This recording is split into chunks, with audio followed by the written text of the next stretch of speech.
Hello there, welcome to my channel. My name is Nelson Marandi, and today is another episode where I get to talk about photography and camera operation. And for the topic of the day, I'm going to discuss about composing your photos or video, because that is where the challenge is most of the time. It gets most of us. And there are a few tips that I have that are going to help you to at least achieve the kind of photo that you would want, or just guide you in order to get to achieve what you desire as a photographer or as a videographer. The number one tip is to remember the rule of The number one tip is to remember the rule of thirds, which will guide you on how to set up your framing or your subject in order to get the perfect composure. First thing we have to remember is that everything works together in order to compose your photo. Things like ISO, the shutter speed, the frame rate if it's a video. So these things, when you set them together, they are going to help you to compose your photo in a nice way. So as you have set it right, now you have to observe the rule of thirds, which is going to guide you on how to capture your image.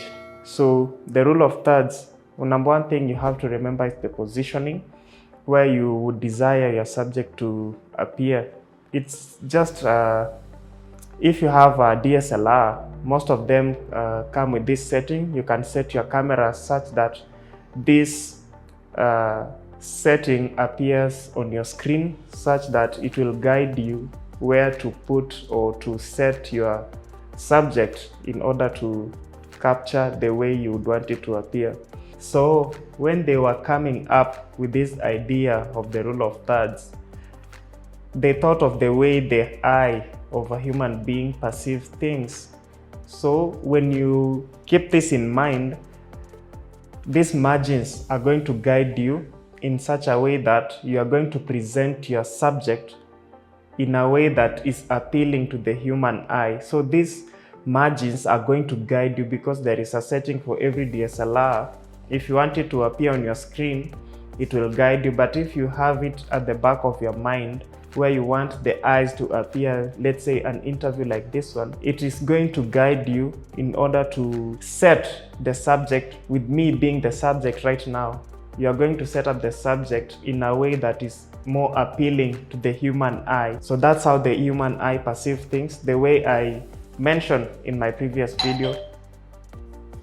So the second thing is thinking conceptually. Depending on the concept that you have, it is going to guide you on what you want to achieve. Maybe you're taking a photograph and you want to show emotion.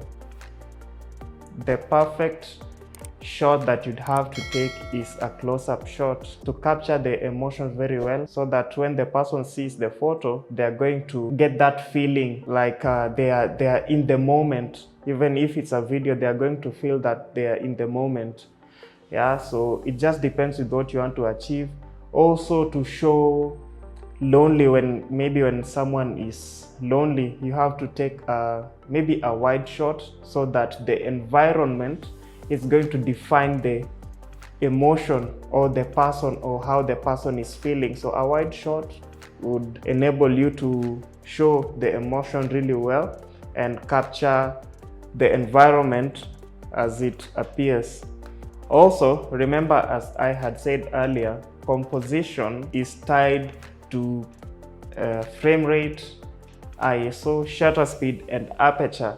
These things are all tied together. And if you want to show action as well, you have to remember that you have to bump up your shutter speed to show the action really well. If you want to capture maybe a sporting event, it would be really advisable to bump up your shutter speed, so that the moment is captured very well, so that you won't get blurry images in case you are taking photos. And if it's a video, the setting, it just depends with also what you want to achieve. If it's a slow-mo you want to achieve, you have to change the settings. Yeah, so thinking conceptually, sometimes you find that you want a larger headroom depending on what's in your background. Maybe there is a nice building, you have maybe nice clouds or the sunset. Yeah, it also determines how you're going to compose your photo. Sometimes you have to throw away the rule of thirds. You can throw it away sometimes. It's not like you have to go about it every time. You can be creative with your shot. It's not like something that you cannot do. I've done that, and I'm sure most of us have. Yeah, so sometimes you can throw it away and capture your image the way you want it to appear, and it will look creative. It will always look creative depending on what you want to show. Maybe you want to show someone enjoying themselves. It just depends with what you have. The concept. Let the concept guide you, and you are going to have a nice photo or video. So the third tip is your foreground and your background, and this brings in the issue of blurring. Yeah, so I'm just going to talk about your foreground or your background. So sometimes you find that there are leading lines, and it is always advisable to work with that. It just makes your photo or your video look more creative and more professional. When you have leading lines, not always will you have the leading lines, but when you have an opportunity to capture your photo with the leading lines, it would be nice to make it more creative so that your foreground will appear 3D, like your photo or your video will appear more 3D, because photographs are mostly two-dimensional, representing a three-dimensional world. So when you have something on your foreground, your photo will look more creative. So a subtopic of this now, which is now placing maybe objects, or maybe if you're taking a portrait of someone, you can place something on the foreground so that you can blur the object on the foreground and focus on the subject, so that it will make your photo look more professional and three-dimensional. So the other thing is the background. You have to know the concept that you want, so that you'll know whether you want to blur or you want to capture the background as well. Sometimes the background is so nice.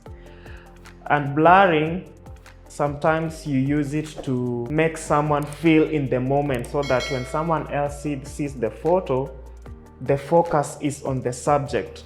The focus is on the subject, so that the background will not distract the viewer so much. So blurring really helps, and also it helps you to avoid the messy background, because sometimes you can have a really messy background and you want to avoid it, and that's the only space that you have. What do? You have to blur your background so that it looks more professional and creative. So this is all I have to say about composition. I know there are a lot of things that many people would have to say about this, but to me, these are the most important things for me. Yeah, so this is all I have for today, and I hope that this has helped you.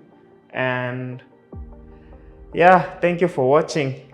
Thank you for subscribing, and if you have not, please do so, so that you will get to learn more about photography and videography. I'm going to release more videos about how I capture my photos and how to operate your cameras for those who are new to photography and videography.